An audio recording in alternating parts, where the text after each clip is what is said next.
Hey guys, and welcome back to the channel. So for today's Dragon Ball Legends video, we're going to be taking a look at the announcements for Super Saiyan Blue Vegeta's Zenkai Awakening. We're going to talk about what they could do to make him OP, and what they'll probably wind up doing to make this character probably a little underwhelming for a lot of people based on recent Zenkais. And nonetheless, though, we have a lot we're going to kind of discuss in this video, so I hope you guys enjoy it. Hit that thumbs up and subscribe. Today's video like goal is going to be 1,000. If you see the video below that, thank you so much for your support with helping us reach our goals. Speaking of goals, I want to just say thank you for everybody that's been helping us with the support on the channel. It means a ton to me. I always get asked why I don't do as many news videos like this. It's just because the reception isn't particularly great for my channel when I do these. But for the people that do tune in, I appreciate it. Anyways, that being said, so we got the announcement for Vegeta. They say here, Super Saiyan God Super Saiyan Vegeta Zenkai Awakening is coming. After Awakening, Vegeta's main ability and successful counters restore Ki, plus unlock all unique abilities to get him a damage buff against LOE and a healing effect. So the healing effect probably sounds like the gradual restoration, which is like 1,200 or something like that every second. So that's pretty good. And if you give him some sort of like healing restoration equip or whatever, obviously that number can go up. Or if they give him another part where he can get extra restoration, that can go up if you want to. But nonetheless, it's good for sustain. I'm not mad at that.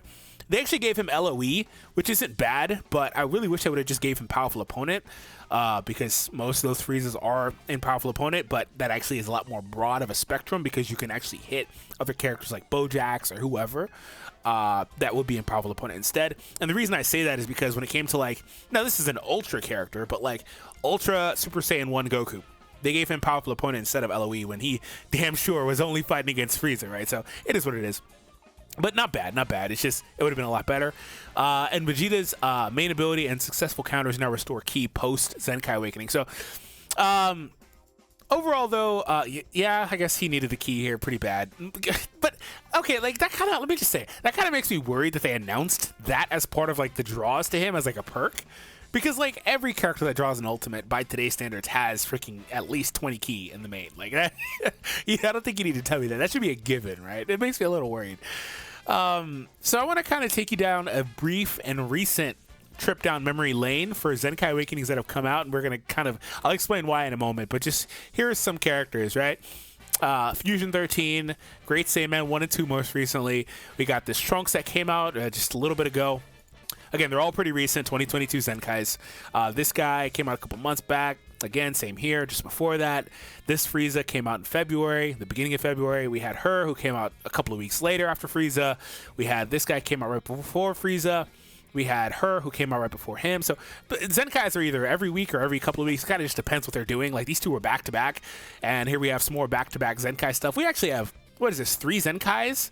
With these 3 Zenkais in like 3 weeks? Oh my goodness. But that's just the pre-anniversary blues, man. Okay, so the reason I took you down that trip is because aside from Frieza, most people would tell you, aside from Frieza, and I'll extend this to Vegeta too, because I want to give him some respect, even though there are things in his kit I think they could have gave him, but I understand why they didn't. I do understand why they didn't. But outside of these 2 characters, most people will tell you all these other Zenkais are mid / underwhelming / not particularly good. And I'll argue that, you know, these Zenkais are usable in their own right. Well, Chilled is a little bit of a different case because he's designed to counter something else. But like the Zenkais are usable in their own case. They're not meant to be bench buffers for other characters. They're meant to be secondary options because a lot of times, like in the case of like this guy, the best option of his color on his teams is going to be an LF character. Like he's the best option you don't have, or if you don't have that character, he's the best option if you want to run that team. That's what the idea is, right? Now, they decided, and I've had several videos recently I put out, they decided not to make Zenkais the power of the game, but maybe they swung that pendulum, in a lot of people's opinions, a little bit too far the other way. And I just realized you can see through this guy's glasses. You can see his freaking pupils. That scared the hell out of me, bro. I didn't even notice that. Oh my God. Anyways, that's a anyways, back on topic. Like I said, they all have usage. Like this character is okay. They're different utilities. So I set out to say, like, really Vegeta is a character that I think it'd be pretty damn hard to mess up Vegeta. I'm gonna just say it. I think it'd be pretty damn hard to mess him up, and really the only thing you could do to mess him up in particular is just give him really bad stats. But like the thing with that is that he's gonna have the extra 40% because the Zenkai ability always available. Like also like the Zenkai ability, people get this idea that that's meant for other characters. It's meant for the character that's equipped to, first and foremost, right? They might as well just bake those numbers into the stats because the characters always have that anytime you use these Zenkai characters. Anyways, so let's take a look at the main here currently. Like I talked about it earlier, draws the ultimate, gives a minus 100% health restoration debuff to enemies, and then also for 30 counts, he picks up a always nullified. This is actually extremely good. Extremely good. Like, I don't think this goes up to 45 or 60 counts, but just 30 counts of nullifying on anything he does is extremely good. Like, there's not a ton of characters in the game that do that. There's probably under 10 characters that can do that effect. Just passively for that long, if not longer. That's crazy. The following effects occur when this character enters the battlefield. He draws a strike card, and now new characters are starting to enter where they've got like the Fusion 13 thing where they only can do it like a couple of times, 2-3 times, whatever the case is. This guy again can just kind of do it always, so very powerful. He restores enough ki to use it. He gets a draw speed buff and a strike damage buff. This is a very powerful, unique in and of itself on entry. I don't really expect them to really make much changes to this at all. Maybe this changes like 50% just general damage and they add like 20% cut. But like it would be very modern if they did something like that, and there's nothing else they need to do. Now this is where this character is problematic. They very rarely actually give characters that have no switching a Zenkai Awakening, and I think for obvious reason, but very rarely do they do that. This guy's going to be something similar to like Majin Buu. Just when you think about fighting Majin Buu, it's a little different because he seals your strikes, but like the passive just entry and just constant switching or no switch locking, it's pretty crazy. But he only can do it twice, and it's for 5 counts. And another thing that's really powerful in this character that's going to be underrated is the fact he has a sub count down by default. So he'll always be able to switch in 2 counts faster, which helps you really take advantage of his entry burst damage. The way this character was designed to be played pre-Zenkai is he enters and does burst damage, probably lock and kill, which is also why he has the null here, because if he pops the main, he'll get it obviously on that. But them allowing for him to get ki here, like this is going to be interesting. If they give him anything more than 20 ki, that coupled with the draw speed and the strike, he'll actually be able to do some good burst damage. The problem is his damage and the combo length would outlast the no switch, right? But nonetheless, though, I don't think they'll really change much with what he has base. They told you that he's going to get some utility with healing and extra ki. So not really much there. But I mean, like, when it comes to the other Zenkais, they really kind of just... With this character, they gave them a whole extra part of their passive, which is almost unheard of. Like, at the point, like, with these other characters, they kind of just don't really add much to them. But they give this character defeated buffs out of nowhere. But this character is going to pick up LOE damage is what it is. So, whatever. I like it. It's just kind of just specific matchups like that I just don't love. The dead end attack here does extra strike damage. I assume this will stay the same. Probably just up the modifier. So they're going to give him ki on the final blow here. This is powerful because it combos into anything. It's a blast counter, so it can be activated from any distance. The blast art's attack only. You know what underrated change to this? They don't very much change these types of cards very often. I always go back to like Kid Goku's when he got his Zenkai so far back. He couldn't combo. They gave him the ability to combo on his green, which is a very powerful effect for him to pick up. But like, what if this works now post Zenkai with tap shots? That would be pretty crazy because apparently it doesn't work with tap shots. So the debuff here also, impact damage, you know, like everything he does is impact, so don't get me wrong. It's just in and of itself, it's just a debuff for just damage received, right? But nonetheless, though, like it's just give him ki. Is it gonna give him a card to like forcibly keep a combo going? Because otherwise, it's almost a little underwhelming. It's not terrible because it will give you priority, but it's a little underwhelming otherwise.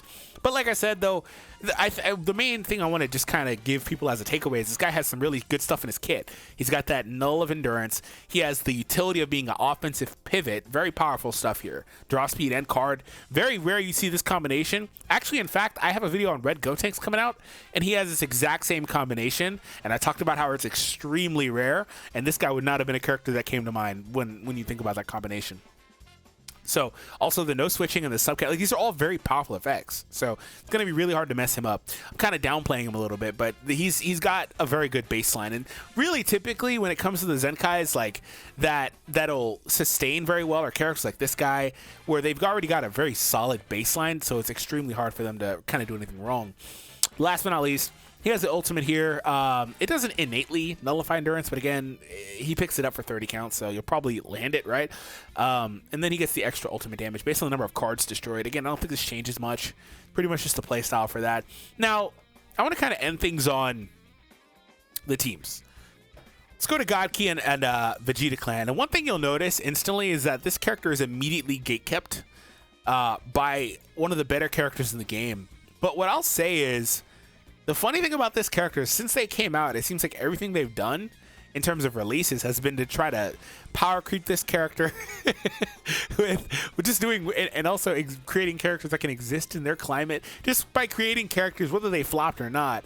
But characters like Green Kaioken, who has bonus damage and stuff versus purples, and just they try to do stuff like that. And it's funny because it happened immediately. Like, this character, they did not let stay at the top very long, which is not typically the case. And they've dropped some yellows like Kaioken Goku. They've almost tried to do that, but like, they're still very powerful, and even Whis exists too. It's just for the 10 people that own Whis, you know. He's very good, but just like, there's no point in pulling for Whis at this point. Anyways, so they're gatekept at least by this character. And what I will say is, some people that are newer to the game probably won't have this Vegeta highly starred. I can't tell you how often I see these characters come out and get Zenkais, or I revisit an old character like Green Cooler like I did recently, and people are like, dude, I don't even have this character. I'm like, man, if you didn't pull for these characters when they first came out years ago, it's kind of hard to get them because they're never, you're just going to randomly drop them, right? Maybe sometimes on those older master packs, but like, you're just going to randomly get them. So outside of this character, and again, Whis, I guess there's not really much competition otherwise. That's really it. The question is, even if this character is really good, the question is he powerful and good enough to really usurp a tag character with the reverse typing? I think that it doesn't matter what Goku and Vegeta do. The reverse typing is the thing that you have to consider. And the fact that they were on a celebration banner where people are going to have this character at a high star level. That's what I was going to get to a moment ago. Yeah, they're going to have this character at a high star level. So probably not. Probably not. That's probably why they felt secure with releasing this character. I'll kind of end on this. It reminds me of, and I did a video today on Purple Goten, so it's completely at the forefront of my mind. Purple Goten got a Zenkai, and it was like, why did you do this Zenkai? Like, why did you do this? Because I didn't want to see him get a Zenkai at that time. Hybrids didn't need it, but it felt like they did it because this guy was the main purple, and he wasn't going to be good enough in most people's eyes to usurp this guy as the main purple for the team. So, like, they were, like, secure with doing that. It feels like that's kind of what they're maybe doing with Vegeta here, because they purposely danced around doing that Vegeta, because Goku got his Zenkai over a year ago. So, like, they purposely didn't do it. So I'm going to go ahead and wrap there, everyone. Hope you guys enjoyed. Hit that thumbs up and subscribe. Let me know what you guys think about Vegeta Zenkai. What do you think they'll do for him? Again, it's extremely hard to mess him up. Like, I can't really tell you too many things he needs added to his kit, because I talk about in some of my videos how these older characters just don't have some of the powerful mechanics and utility that these newer characters have. The funny thing is, Vegeta has some of that utility. Like, he has Nullify Endurance, but not only Nullify Endurance for 3 counts on an ultimate, he's got the constant effect. This is the best version of that effect you can get. He's got a powerful health debuff. He has the sub count down, which is an extremely powerful effect. He has no switching. He has draw speed. He has key. He has a force card draw. He has a counter, which is really powerful too. The only thing, like, he kind of doesn't have outside of, like, obviously like endurance himself or revive. I mean, there are some things he doesn't have, but I mean, I'm looking at it. He doesn't have a special cover change. If this dude had a special cover change, he'd be like, he'd have everything you'd want in at least one of your 3 battle members, right? So he actually has a lot of the utility, and that's why I say it's extremely hard to mess him up. So we're going to go ahead and wrap there. Have an awesome day, guys. If you guys see a video on the screen you guys like, please be sure to check it out. Have an awesome day, and I'll see all of you in the next one.